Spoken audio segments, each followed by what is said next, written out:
జిల్లా చిన్నకొడూరు మండల కేంద్రంలోని గొర్రెల స్కీమ్ పేరుతో యాదవులను మోసం చేసింది బీఆర్ఎస్ ప్రభుత్వమేనని మండల అధ్యక్షులు మీసం మహేందర్ యాదవ్ ఆరోపించారు. ఈ సందర్భంగా ఆయన మాట్లాడుతూ గత ప్రభుత్వ హయాంలో యాదవులకు ఒరగబెట్టింది ఏమీ లేదని అన్నారు. గొర్రెల స్కీమ్తో కోట్లు సంపాదించుకుని యాదవులను మోసం చేసింది మీరు కాదా అని అన్నారు. గొర్రెల పథకం పేరున డబ్బులు కట్టించుకుని కాంగ్రెస్ ప్రభుత్వం వచ్చే వరకు కూడా డీడీ డబ్బులు వాడుకుంది ప్రభుత్వమే అని అన్నారు. ముఖ్యమంత్రి రేవంత్ రెడ్డి యాదవులకు కట్టన డీడీ డబ్బులను తిరిగి ఇచ్చి వారిని ఆదుకుంటారని అన్నారు. గొర్రెల పథకం పేరుతో కోట్లు సంపాదించుకున్న బీఆర్ఎస్ దళారులను బతికించి బీఆర్ఎస్ నాయకులు బతికారని అన్నారు. గత బీఆర్ఎస్ ప్రభుత్వ హయాంలో నాడు బ్రిటిష్ వాడు విభజించు పాలన సూత్రం వాడినట్టు మామ అల్లుళ్ళు అన్నదమ్ముల్లా కలిసి ఉన్నటువంటి గొల్ల కుటుంబాలను విడదీసి విభజించు పాలన సూత్రం వాడి ఓట్లు దండుకొని గద్దెనెక్కి యాదవుల అభివృద్ధిని విస్మరించారు.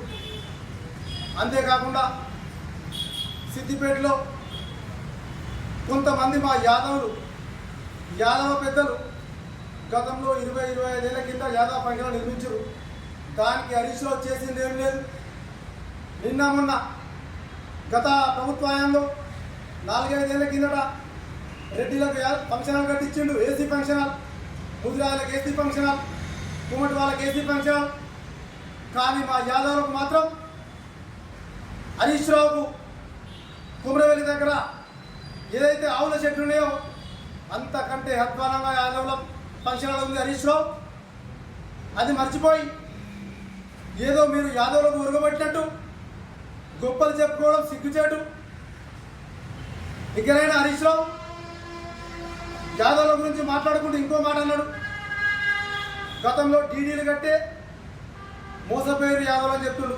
అయ్యా హరీష్ రావు, గతంలో గొర్రెల స్కీములు తెచ్చి యాదవులు అంటే చదువుకోవద్దు, అభివృద్ధి చెందద్దు, యాదవులు అభివృద్ధి చెందితే ప్రశ్నిస్తారు అనే ఉద్దేశం కొద్దీ నీ మామ నువ్వు నీ బీఆర్ఎస్ ప్రభుత్వం గొర్రెల స్కీమ్ తెచ్చి ఆ యాదవులను గొర్రెలను చేసిరు.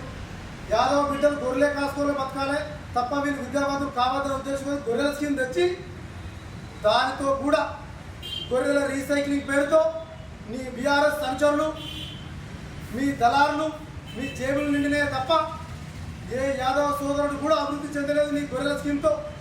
అంతేకాకుండా గొర్రెలు ఇచ్చినప్పుడు ప్రతి గొర్రెకు ఇన్సూరెన్స్ చేస్తామని చెప్పారు. చనిపోయిన ప్రతి గొర్రెకు ఇన్సూరెన్స్ చేస్తామని చెప్పి నియోజకవర్గంలో ఏ ఒక్క యాదవ సోదరుడు ఒక్క గొర్రెకైనా ఇన్సూరెన్స్ చేసినావా అని ఈ సందర్భంగా నేను హరీష్ రావును ప్రశ్నిస్తున్నా. అంతేకాకుండా ఇంకా సర్వే గురించి మాట్లాడిండు, బీసీల సర్వే గురించి. అది కూడా రాజకీయం చేసిండక వచ్చింది యాదవుల గురించి అయితే రాజకీయాలు మాట్లాడిండు. అయ్యా గతంలో నీ బీఆర్ఎస్ ప్రభుత్వ హయాంలో నీ మామ నువ్వు సమగ్ర కుటుంబ సర్వే పేరుతో కోడి పిల్లల లెక్కలు కూడా రాసుకున్నావు ఊరూరో తిరిగి.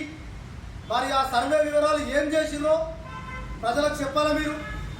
హరీష్ రావు ఇంకా కూడా గత 25 ఏళ్ళుగా సిద్దిపేట నియోజకవర్గంలో యాదవుల ఓట్లు దండుకుంటూ నయాన్నో భయాన్నో మభ్యపెట్టి అది యాదవులను మోసం చేస్తున్నావు. ఖబర్దార్ హరీష్ రావు, ఇంకోసారి మోసపూరిత మాటలతో యాదవులను మోసం చేద్దామనుకుంటే రాబోయే స్థానిక ఎలక్షన్లో నీ పార్టీని నిన్ను పాతరేస్తామని సందర్భంగా హెచ్చరిస్తున్నారు. ఖబర్దార్ హరీష్ రావు.